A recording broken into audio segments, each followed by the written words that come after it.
Angel Reese, una de las jugadoras más famosas y mediáticas en la historia reciente del baloncesto universitario, firmó su primer contrato profesional por unos $78,000 anuales. Ahora tomemos a Víctor Wembanyama, el novato sensación de la liga masculina. Su salario del primer año supera los $12 millones.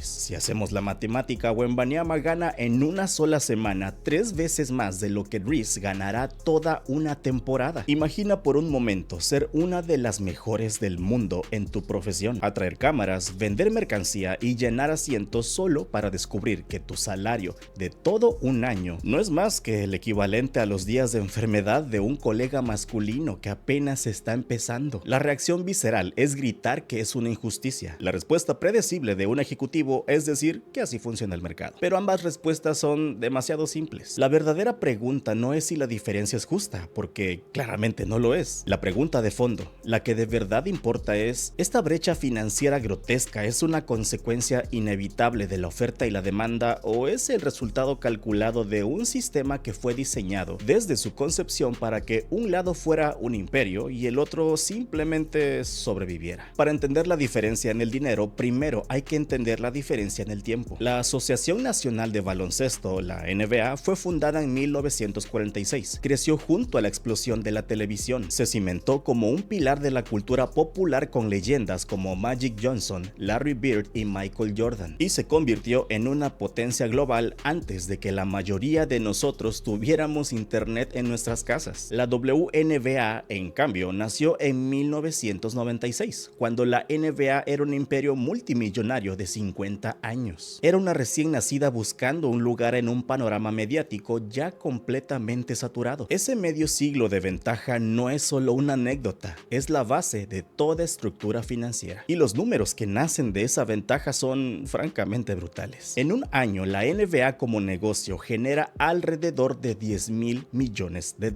La WNBA, por su parte, genera cerca de 200 millones. Poner estas dos cifras juntas no es comparar manzanas con manzanas, es comparar el presupuesto militar de una nación con el de un club de tiro. Ambos manejan armas, pero la escala es tan diferente que la comparación se vuelve totalmente absurda. Pero el verdadero motor de la riqueza en el deporte profesional moderno son los derechos de transmisión, el dinero que las cadenas de televisión pagan por el privilegio de emitir los partidos. Y aquí la diferencia es un abismo. La NBA está negociando un acuerdo que le pagará más de $70,000 millones durante la próxima década. La WNBA, mientras tanto, recibe unos $60 millones al año por sus derechos. Y esto no es un error. Una liga opera en la estratosfera de los miles de millones y la otra en la era de las decenas de millones. Y de esa fuente principal es donde nace casi todo. La lógica parece simple. La NBA genera miles de millones y la WNBA genera millones. Fin de la historia. Un negocio grande paga salarios más grandes. Es un argumento fácil y directo que escucharás en la mayoría de discusiones, pero es una lógica incompleta porque omite la pregunta más importante. Una vez que el dinero entra a la caja, ¿cómo se reparte? Y esa repartición se decide en un documento legal denso y poco emocionante conocido como el Acuerdo de Negociación Colectiva, o CBA por sus siglas en inglés. Piensa en este acuerdo como las reglas para cortar un pastel, negociadas entre los dueños de la liga y el sindicato de jugadores. En la NBA el acuerdo es radicalmente simple. Los jugadores, como colectivo, reciben aproximadamente el 50% de los ingresos de la liga. Si la empresa genera $10,000 millones, $5,000 millones van directamente a la nómina de los atletas. Ahora miremos el pastel de la WNBA. El acuerdo es mucho más complejo, con cláusulas, bonos y metas de ingresos. Pero la verdad fundamental es que el porcentaje de la riqueza que llega directamente a las jugadoras ha sido históricamente muy inferior. Aunque los acuerdos más recientes buscan crear un camino hacia un reparto de 50-50, este depende de alcanzar objetivos de crecimiento muy ambiciosos. Esto lo cambia todo, porque no se trata de que un pastel sea más grande que el otro. Se trata de que a un grupo le garantizan la mitad de un pastel gigante, mientras que al otro le dan una porción más pequeña de un pastel muy modesto, con la promesa de que que quizás algún día esa porción pueda crecer. El problema entonces es doble. No es solo el tamaño de la economía, es el porcentaje que se considera justo para las trabajadoras. Tenemos un pastel más pequeño y una porción más delgada. La pregunta lógica entonces es ¿por qué el pastel nunca creció al mismo ritmo? La respuesta corporativa es culpar a la demanda, afirmar que simplemente no hay el mismo nivel de interés. Pero esta explicación es perezosa. No examina el por qué el interés podría ser menor en primer lugar. La verdad es que la WNBA y muchos otros deportes femeninos han vivido durante décadas dentro de un círculo vicioso. Funciona de esta manera. Los dueños de los equipos y las cadenas de televisión invierten menos capital y recursos porque perciben un menor potencial de retorno. Esa menor inversión se traduce en menos marketing, peores horarios en la parrilla televisiva y una cobertura mediática casi nula en comparación de sus contrapartes masculinas. Los partidos que no se promocionan y se emiten en canales secundarios un martes por la tarde obviamente generan audiencias bajas, y esas audiencias bajas se utilizan como la prueba irrefutable de que el interés no existe, lo que a su vez significa no invertir más en el futuro. Es el equivalente a montar un restaurante de clase mundial pero esconderlo en un callejón sin letrero, sin publicidad y con un horario de apertura errático, para luego concluir que a la gente de la ciudad no le interesa la alta cocina. El efecto Caitlin Clark rompe este ciclo. Su fama no fue construida por la maquinaria de la WNBA, fue forjada en el sistema universitario que tiene una exposición mediática masiva. Ella no llegó a la liga profesional esperando a que la gente la descubriera. Ella obligó a la gente a descubrir la liga. Su llegada demuestra de forma brutal que cuando el producto recibe la misma visibilidad y promoción, el interés no solo aparece, sino que es abrumador. Al final, el panorama es claro. La brecha salarial no es una simple ecuación de popularidad, es el resultado de una ventaja histórica de medio siglo magnificada por un acuerdo de repartos de ingresos desiguales y perpetuada durante años por un círculo vicioso de baja inversión que fabricaba su propia falta de interés. No es un solo factor, es la arquitectura compleja del sistema, y esto nos lleva a la conclusión más incómoda de todas. Quizás el debate nunca debió ser si las jugadoras merecen ganar más. La verdadera cuestión es si el modelo de negocio en el que operan fue alguna vez diseñado para crear estrellas multimillonarias como su contraparte masculina. La NBA fue construida para ser una máquina de hacer íconos globales y generar una riqueza astronómica. La WNBA posiblemente fue construida con un objetivo mucho más conservador: ser un negocio fiable, mantenerse a flote y sobrevivir. La desigualdad entonces no sería un fallo en el sistema, sino una característica fundamental en su diseño. Y esto nos deja con la pregunta final, la que realmente importa para el futuro. Si el talento y el nivel de competencia son de élite, ¿debe el valor de un atleta estar permanentemente encadenado al tamaño actual de la maquinaria comercial que lo respalda? ¿O llega un punto en que la habilidad tiene un valor intrínseco que el sistema tiene la obligación de reconocer e invertir